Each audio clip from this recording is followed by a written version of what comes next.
మా భారత రాష్ట్రంతి గత ప్రభుత్వం యొక్క ప్రతిష్టను దెబ్బతీయడానికి ఇప్పుడున్న కాంగ్రెస్ నేతృత్వంలోని రేవంత్ రెడ్డి నేతృత్వంలోని పాపిష్టి పాలన ప్రతీకార పాలనకు ఇది ఇంకొక ఉదాహరణ.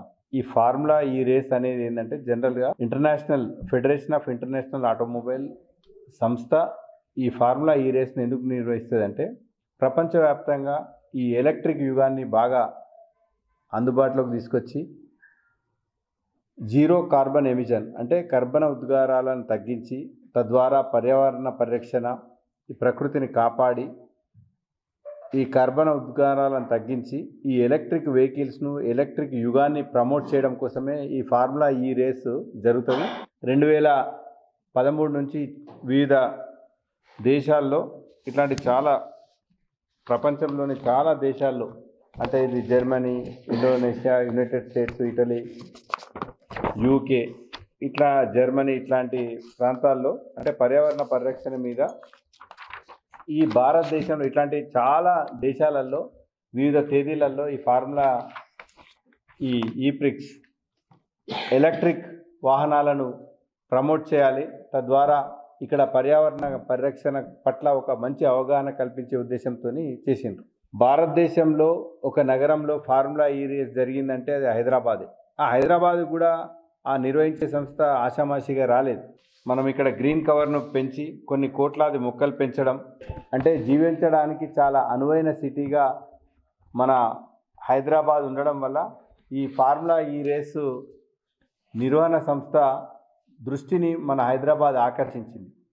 చాలా ఇంటర్నేషనల్ అంతర్జాతీయానికి సంబంధించిన వివిధ పోటీలు కావచ్చు, లేకుంటే వివిధ సమ్మిట్స్ కావచ్చు, పెట్టుబడులు కూడా ఇక్కడ ఉన్న ప్రభుత్వం యొక్క ప్రవర్తన తీరు, అదే రకంగా ఈ ప్రాంతంలో అంతర్జాతీయ సంస్థలకు పెట్టుబడులే కావచ్చు, వివిధ ఉపాధి అంశాలను అట్రాక్ట్ చేసేలాగా గత కేసీఆర్ నేతృత్వంలోని ప్రభుత్వం హైదరాబాద్ బ్రాండ్ను తద్వారా తెలంగాణ బ్రాండ్ను బాగా అభివృద్ధి చేసి తద్వారా పెట్టుబడులను ఆకర్షించి అటు ఉపాధిని కల్పించి సంపదను సృష్టించి హైదరాబాద్ అనేది ఒక ఎకనామిక్ ఇంజన్ లాగా తయారు చేసి దాని ద్వారా ఈ ఎకనామిక్ ఇంజన్ ద్వారా మన ఎకానమీ తెలంగాణ ఆర్థిక వ్యవస్థను బాగా పరిపుష్టి చేసి వృద్ధి చేసి సంపదను పెంచి తద్వారా తెలంగాణ రాష్ట్ర ప్రజలకు ఈ సంపదను అందించాలన్న ఒక ఉద్దేశంతో గత కేసీఆర్ నేతృత్వంలోని ప్రభుత్వం పనిచేసింది. అప్పుడు పురపాలక శాఖ మంత్రిగా ఉన్నటువంటి మా భారత రాష్ట్ర సమితి పార్టీ కార్యనిర్వాహక అధ్యక్షుడు అప్పుడు మున్సిపల్ శాఖ మంత్రిగా ఈ హెచ్ఎండిఏ తరపున దాని వైస్ చైర్మన్ హోదాలోనే బాజాప్తా బ్యాంకు ద్వారా ఆ నిర్వహణ సంస్థకు అగ్రిమెంట్లో భాగంగా డబ్బులు చెల్లిస్తే అది ఒక అనవసరంగా అవినీతి జరిగిందని చెప్పి ఇటు ఒక గోబెల్స్ ప్రచారం చేసి ఇంతకుముందు గతంలో చేసినాం. ఈ సంవత్సర పాలనలో ఎంతసేపు అంటే గత ప్రభుత్వంలో ఉన్న కేసీఆర్ను తిట్టని రోజు లేకుండా ఈ రేవంత్ రెడ్డి ప్రభుత్వ పాలన చేస్తున్న విషయం ప్రజలంతా కూడా గమనిస్తున్నారు. ఏది ఏమైనప్పటికీ శాసనసభ జరుగుతున్నప్పుడు ఒక శాసనసభ్యుని మీద కొన్ని ఛార్జెస్ వచ్చినప్పుడు సభలోనే ప్రస్తావించాలని చెప్పి బీఆర్ఎస్ పార్టీ పక్షాన కూడా నిన్ను అడిగితే అటు స్పీకర్ గారు కావచ్చు లేదంటే ప్రభుత్వం కూడా మొండి వ్యవహరించింది. ఏదేమైనా న్యాయస్థానాలపైన చట్టాలపైన గౌరవం ఉన్న భారత రాష్ట్ర సమితి పార్టీ ఇంతకుముందు ఇట్లాంటి ఈ చిల్లర ప్రయత్నాలు చేస్తే వాటిని కోర్టుల ద్వారా సమర్థవంతంగా ఎదుర్కొని అటు ఉద్యమ కాలంలో కావచ్చు ప్రభుత్వ కాలంలో కూడా గట్టిగా ఎదుర్కొన్నటువంటి నేపథ్యం ఉన్నటువంటి పార్టీ కాబట్టి ఈ చిన్న వాటికి భయపడదు. ఈ ప్రివెన్షన్ ఆఫ్ కరప్షన్ కింద ఒక అక్రమంగా కేసులు బనాయించి వ్యక్తిగత ప్రతిష్ట దెబ్బతీసేలాగా ప్రవర్తించి తద్వారా బద్నాం చేయడానికి మాత్రమే ఈ విషయం తప్ప దీని వెనుకున్న అసలు అన్ని విషయాలను ఈ రేవంత్ నేతృత్వంలోని ప్రభుత్వం దాచిపెడుతుంది.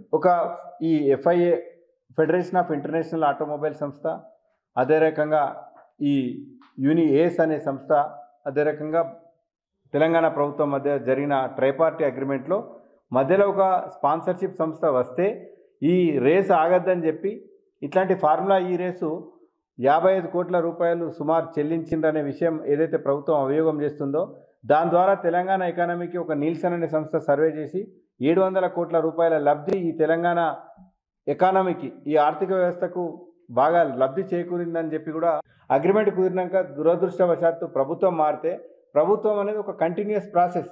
ఇది ఒక బీఆర్ఎస్దో కాంగ్రెస్దో ఇంకే పార్టీదో కాదు. ప్రభుత్వం అనేది ప్రజల చేత ఎన్నుకున్న వ్యవస్థ కాబట్టి ఈ వ్యవస్థ ద్వారా ఆ అగ్రిమెంట్ను మనం హానర్ చేసి గౌరవించి ప్రభుత్వము వర్సెస్ ఆ సంస్థ తిరిగి ఈ 24 సంవత్సరంలో కూడా మీరు కొనసాగించాలని చెప్పి దీనికి సంబంధించి మీ అనుమతి మీ తదుపరి కార్యాచరణ తెలపాలని చెప్పి ఈ FIA వ్యవస్థాపకులు ఆల్రెడీ డిసెంబర్ 21వ తారీఖు 2023 ఈ ప్రభుత్వం ఏర్పడ్డాక వాళ్ళకు ఉత్తరం రాసి తద్వారా మీరు ఏం చేస్తారు మరి ఫిబ్రవరిలో జరగాల్సిన దానికి మీ అనుమతి మీ సహకారం మీ సంసిద్ధత ఎట్లా ఉందని చెప్తే వాళ్ళు 26 దాకా చూసి ఆ కోఫౌండర్ వచ్చి ముఖ్యమంత్రితో మాట్లాడి 23లో జరిగినట్టుగానే 24లో జరపాలన్నారు, ఓకే అన్నారు. మళ్ళీ తర్వాత నిర్ణయం మార్చుకొని దాన్ని రద్దు చేసారు. దీని ద్వారా హైదరాబాద్ బ్రాండు అదే రకంగా అంతర్జాతీయ సమాజంలో రేవంత్ రెడ్డి గారు ఒక ముఖ్యమంత్రిగా ఏం ఆలోచించాలంటే కేసీఆర్ను లేదంటే హరీష్ రావు గారినో లేకుంటే కేటీఆర్నో మా బీఆర్ఎస్ పార్టీ నాయకులను గత ప్రభుత్వాన్ని బదనాం చేసే క్రమంలో మన నేల మన తెలంగాణను మన హైదరాబాద్ బ్రాండును మీరు బదనాం చేస్తున్న విషయాన్ని రేవంత్ రెడ్డి గమనించాలి. ప్రభుత్వాలు వస్తుంటాయి పోతుంటాయి, ప్రజలు ఒక్కసారి ఒక్కొక్కరికి మ్యాండేట్ ఇస్తారు, ఇంకొకరికి మ్యాండేట్ ఇస్తారు. ప్రజాస్వామ్య స్ఫూర్తి లోపించి పూర్తి ప్రతీకార ధోరణితోనే ఏదో బురద చల్లాలి, ఏదో కలరు మసిబూసి మారేడుకాయ చేయాలి అనే కేసీఆర్ను లేదంటే కేటీఆర్ను లేకుంటే భారత రాష్ట్ర సమితి పార్టీ నాయకులను నిందించే క్రమంలో మీరు తెలంగాణ బ్రాండును హైదరాబాద్ బ్రాండును అంతర్జాతీయ సమాజంలో మీరు పల్చగా చేస్తున్న విషయాన్ని ఈ రాష్ట్ర ప్రభుత్వం కావచ్చు రేవంత్ రెడ్డి గారు కూడా గుర్తుంచుకోవాలి. మరిన్ని వీడియోస్ కోసం ఛానల్ ని సబ్స్క్రైబ్ చేయండి. లేటెస్ట్ అప్డేట్స్ కోసం వాట్సాప్ ఛానల్ ని ఫాలో అవ్వండి. ఆ లింక్ డిస్క్రిప్షన్ లో ఉంది.